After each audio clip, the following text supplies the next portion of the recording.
Good evening, Seekers. This is Black Pope Vice. This is the fourth and final part of the lecture series, Who We Are, Where We Are.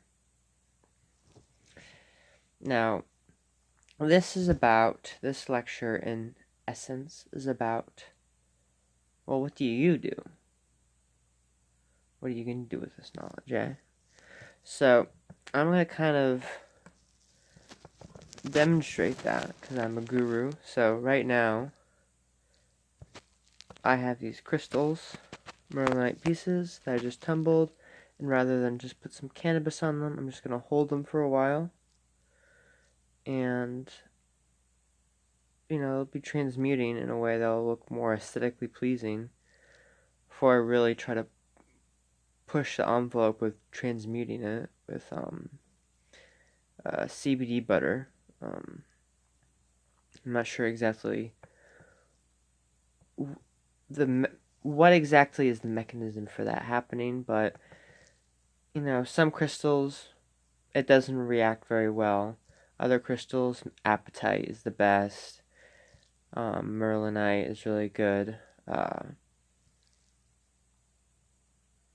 for that, but other crystals like emerald don't get benefit from it. Crystals like amethyst or quartz or citrine, they look a little nicer, but it's not like with apatite, the blue apatite crystals I use, they unify. Like in the sense that like smaller little fractal pieces will become bigger pieces. And with the merlinite, it just kind of becomes more colorful in the sense that I guess this is the Indo-Gabbro version, but it keeps turning down a little bit. Anyway, the reason why I'm discussing this is because I'm trying to demonstrate, like, we have niches to discover within, I guess, this energetic psychic universe where all is mind. And I'm kind of talk about that.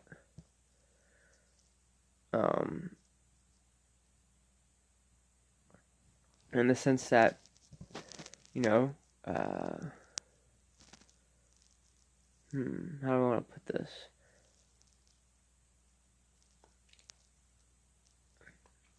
With magical enchantments, we can modify our bodies. And the way I can talk about this, I've come to decide, is that when we think about when the gods in mythologies sacrificed, an eye, or an ear, or a hand, what does that mean? Now, I'm going to cite two different pieces about, two different sources about magical enchantments, and to kind of talk about this. Because Varg, I know this is not the best of sources, but Varg says that the rituals, what kings used to do, is they would symbolically tear out an eye and toss it into the grave. And when I thought about this, I was like, okay, so there was an understanding within the society that the eye sacrifice ritual, from a human perspective, has various operational nuances. And when I thought about this, I was like, okay, so what if that missing eye from the god, or hand, or ear, in some way comes to the person? Now, this is kind of like the concept with the Odeons, and ritual impersonators of Odin, is that they have special, they have the eye of Odin in one eye, or if they're good, this is what, my opinion, if they're good, it's in the right eye, and if they're not, it's in the left eye. And the second source is, I remember seeing some video, I don't know who it was by, but they basically said magical items in of themselves are not the magic. It's what's in your heart. It's what's in your hand. So, when we think about Tyr, well, where did his hand go? What does it being consumed by the wolf mean? Is this mythology just limited to? Can you hear me? Oh, you can't test it out. But does this mythology about Tyr's hand and Heimdall's ear and Odin's eye, but specifically with Tyr, is this mythology strictly limited to being supposed to be interpreted literally? I don't know. Interesting question. But I am under the impression that this kind of idea that in mythology where certain things are given up by the gods, do human cultists, human followers gain these things? This is one way we can modify our bodies. I'm going to change crystal. So this one's a much nicer one. I'm going to be able to do much more with this one because it has a nice flat surface right here.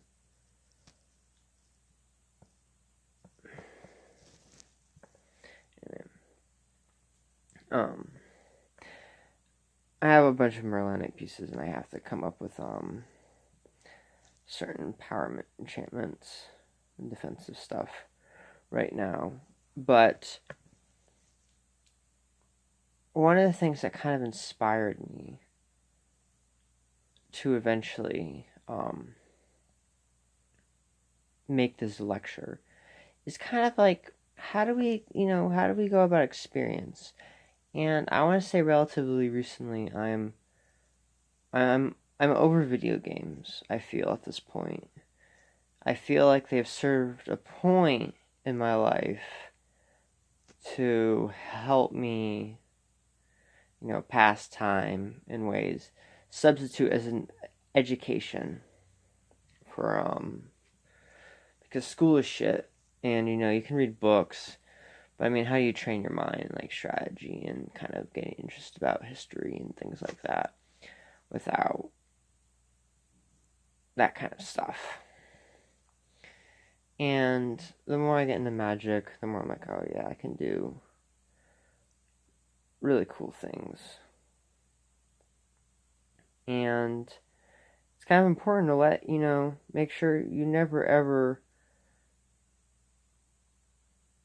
let the government or media or scientists or psychologists tell you otherwise. This stuff's very real.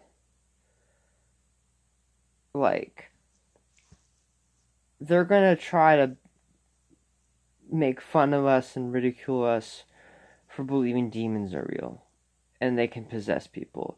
Even psychologists are having to deal with this problem more and more every day. They're gonna keep denying this shit's real when we have a presidential candidate who's basically a fucking guru running for president. I mean, they're gonna keep denying this until we win.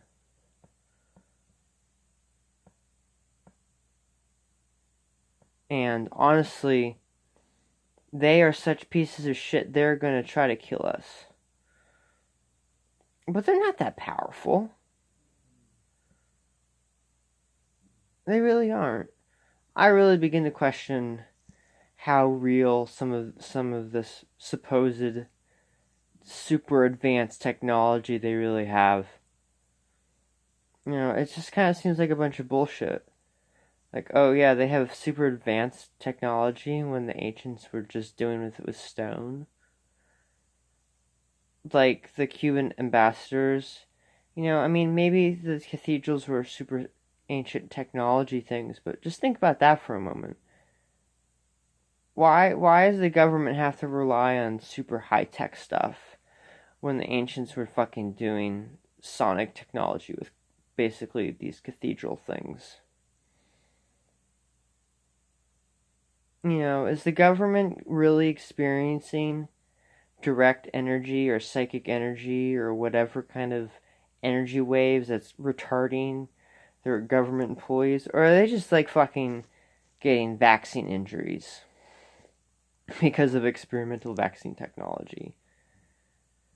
I mean, how much technology is the government pretending they are advanced?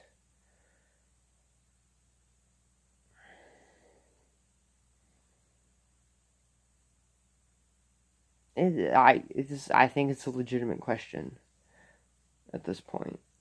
I mean, there's a lot of people out there, and I'm not one of them.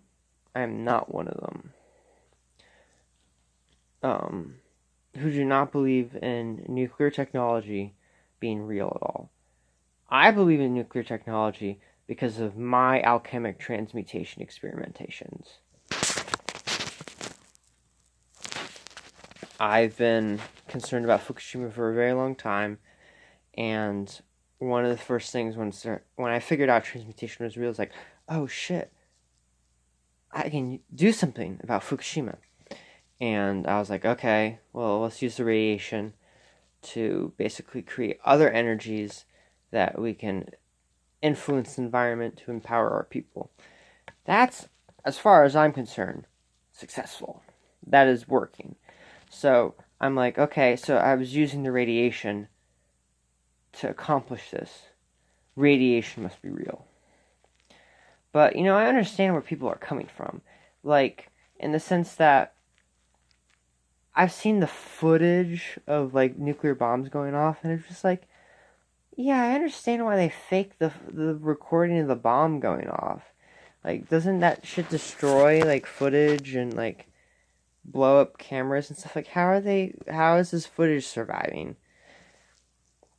It's very clear something happened over Nagasaki and Hiroshima. Some of that shit's really crazy. And my opa was in the area, and he said there was something in the water that made the fucking fish weird. I've just had enough personal experiences, but, there is a lot of smart people out there who are absolutely convinced that something's not correct or right about nuclear technology. All I can say is the energy at some level is there, and it's transmutatable. And I need to... is this crystal done? I'm gonna go to the next one. Yeah. See, that looks pretty. So, but yeah, as I've kind of alluded to, it was very interesting when I was watching the Hong Kong protesters. They said it's kind of like a game. Life's like a game, Every day we go out, it's a new adventure, and that's kind of true in this sense. Like when you really begin to wake up to the world and like what's going on with like Jeffrey Epstein. I thought they killed him. Oh yeah, he's just I've always had theories about like what's going on in the world, and then like I'm like, oh yeah, and I guess I've been in denial about how brilliant or how much insight I've had into things, and then later I'm like, oh yeah, it can't be really this. But the Epstein shit kind of really sold me on like what's going on, in the sense that I thought, like, oh, they killed him. Like, okay, that's whatever. And I guess he was, he wasn't too big to fail. And then I see footage, but people thought for a long time that he was just smuggled out there. And I saw the body, and I was like, that doesn't really look like him. But when people fucking commit suicide or die in certain ways, the body doesn't look the same after death. I've seen enough examples of death that there's color, discord. It's just, I can understand how the photo might not look as flattering. He's been in jail for a little bit. He's probably not doing very well. He's probably eating shit food. You know, he probably had a really poor diet in the last few days of his life. It probably wasn't very pleasant to be fucking Jeffrey Epstein before he allegedly suicided. And then there was footage of him. Apparently there was a picture taken from a drone over his island that's supposed to be him. And I'm like, oh shit, well maybe, you know, maybe I'm right. Maybe there fucking really are, you know, races of demons and angels who reside in the soul. And, you know, Jeffrey Epstein is too big to fail because he's a fucking demon prince. And people like him and Hillary Clinton have been groomed their whole fucking life to fulfill this role. And you just can't, this society just will just protect them. Because they're just too important for whatever metaphysical reason. They're the secret.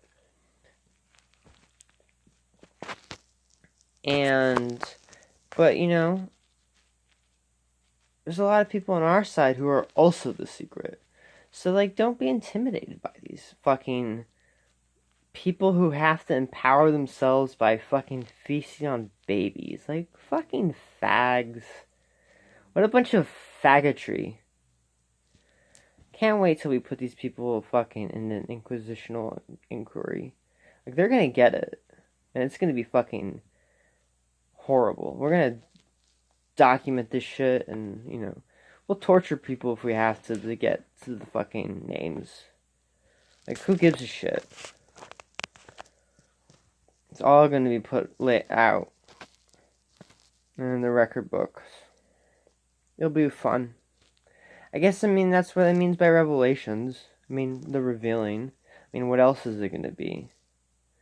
I mean, the Bible, I think, or Christianity is kind of clear on this, as in heaven, so on earth. I mean, this is why I don't like the fucking kind of anti-materialist rhetoric of the Christians. Because it's just anything that doesn't immediately look at this world in some way that's like, the material is not the most important thing, but if you don't look at it as like, well, you are here now.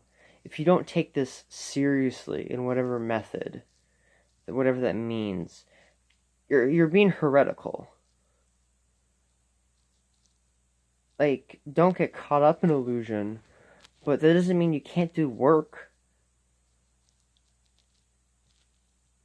That doesn't mean you can't be responsible.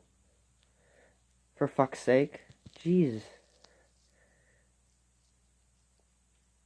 You think being in this illusion means you have the right to goof off? That's sin.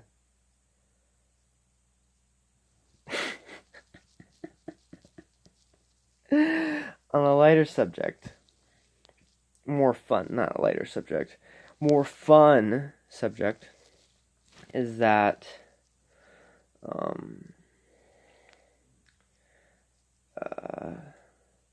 I remember reading online when I was at UC Davis,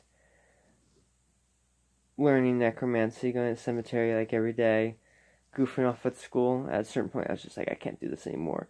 So I just goofed off like every day, and I was talking to my first girlfriend at the time. Again, like, we were talking again, and I was just like, goofing off and eating all the Indian food and Thai coconut curry soup at the UC Davis cafeteria. And I read this website. You know, it was a LARPing role-playing website, and it was between two factions, angels and demons, 8 races on both sides.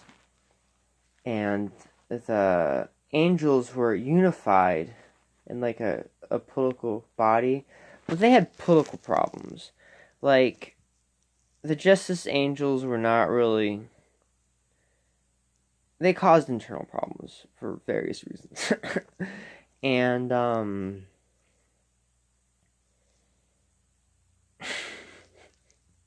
mean, they're appreciated, but there's also problems, and, I think there was issues with I'm trying to remember what the LARPing thing said. Was yeah, and also the like it was very clear that the militant angels, the valor angels, they commit war crimes when it's quote unquote necessary. But there's a level of like intention and purity that comes with it, like in the sense that even organizations like Catholicism can justify the extermination, and they probably have done it under very legitimate means. I mean, one of the things I really do not like about the Inquisition is the fact that they cucked on the Inquisition itself rather than specific cases. Because they're basically saying, yeah, well, all this heresy and psychic terrorism, magic terrorism, all that nonsense, yeah, that was just not real.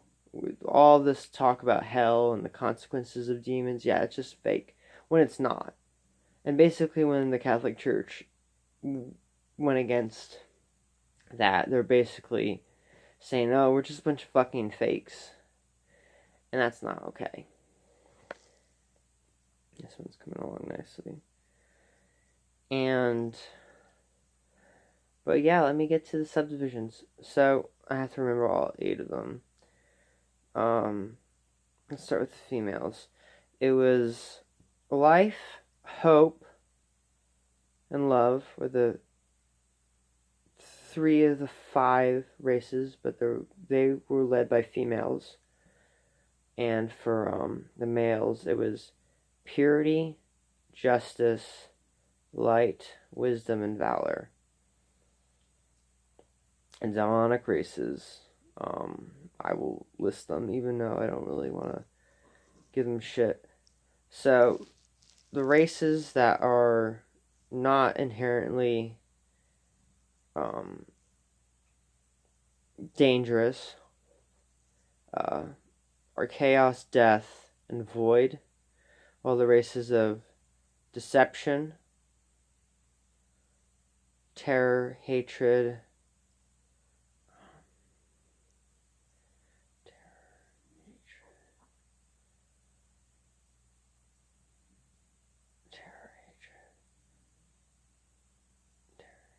I think it was one was terror, hatred. I'm gonna have to look this one up. Terror, hatred, corruption. Hillary Clinton, by the way, is the demon king of corruption. Like, she's the most powerful of all these corruption entities. I don't know. I'll have to find out. I have to look on my computer, which I don't have access to right now, for the other demon races. I've posted on this online before, but there's the various. These are, and it's based on what the LARPing thing is. The LARPing, the role playing manual I found online that doesn't exist anymore.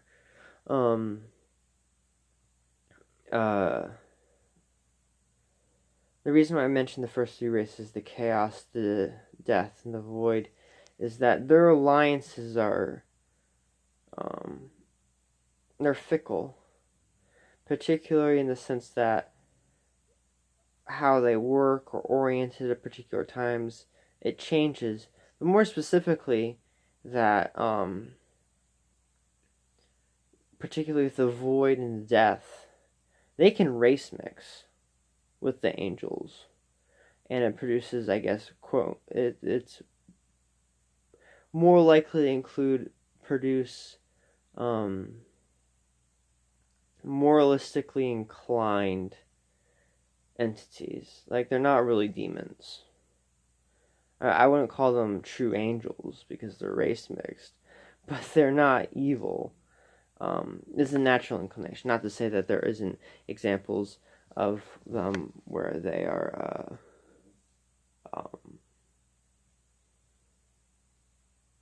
not that case, but it's kind of the default.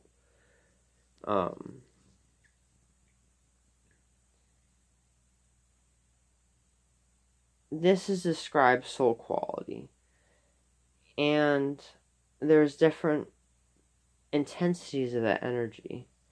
But at the same time, as much as I believe in this role-playing guide to have valid synchronicities for assuming the world, we can make various assumptions about all sorts of media entertainment. That is valid. And part of Hollywood and Japan and Bollywood know this. They know. Their highest levels have people who know these kinds of things. And when you really look at the world around you, when I talk about how the quantum witnessing works with entertainment and stuff, it makes too much sense. So, where are you going to go? Are you going to kind of continue to not realize, this, whatever is going on here in Midgard is way weirder than any science fiction story or any other sort of drama. It's way more interesting. And the last thing I wanted to say is that, getting back on the subject of gaming and magic ritual methods, if you are reading it, as you should be, otherwise you're wasting your time. You can enjoy these lectures for their entertainment value, but I'm trying to teach you guys relevant magic. I'm not just trying to fucking tell you grand theory. I'm telling you how to fucking do magic. So, Magic Ritual Methods by William Gray. He talks about how to use the 4 tools: wands, which he calls rods, cups, swords, and I think he calls them discs, but they're also called pentacles or coins. But I think he uses discs. These are tools. By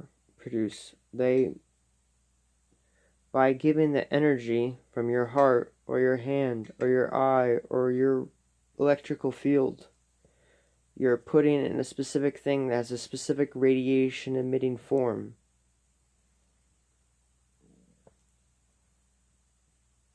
William Gray teaches you these techniques for various operations. You can start gaming IRL at any time. But you need to first build up your electrical field with energy work. I want to get back into actually using my rod for doing rod things and, trying to figure out how to suck people's souls out with cups. You have to have the energy output to do it. It's probably not easy to just tear that kind of energy away from someone's 7+ major chakras. So, when are you gonna fucking participate in the venture? I talk about fairies and shit. I talk about all this kind of stuff. When are you gonna fucking wake up and do something? Hopefully the something you do is positive and helps other people. That's why I learned medicine. That's why I'm trying to transmute crystals. That's why I'm trying to empower the various energy beings in the environment.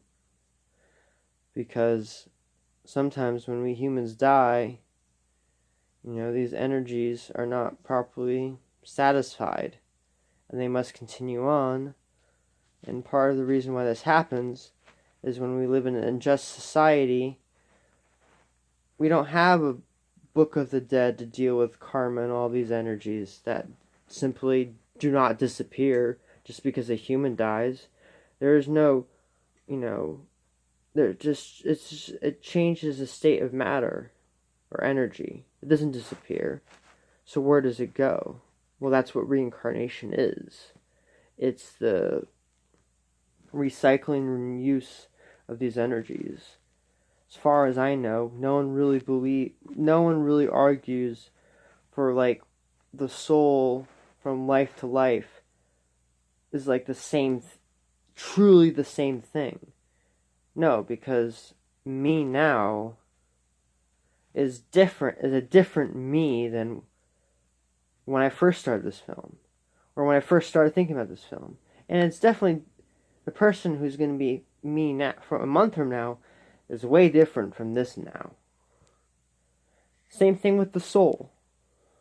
There's a fundamental essence there, but from lifetime to lifetime, or even year to year within a lifetime, that soul goes under different changes.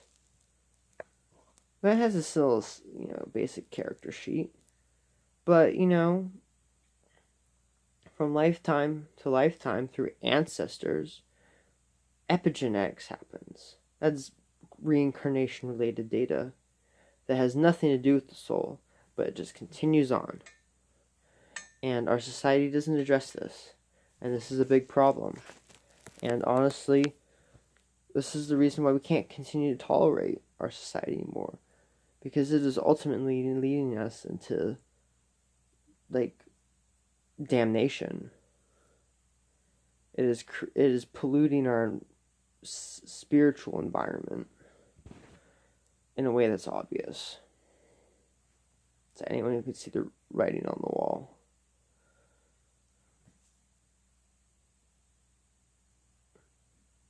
Anyway,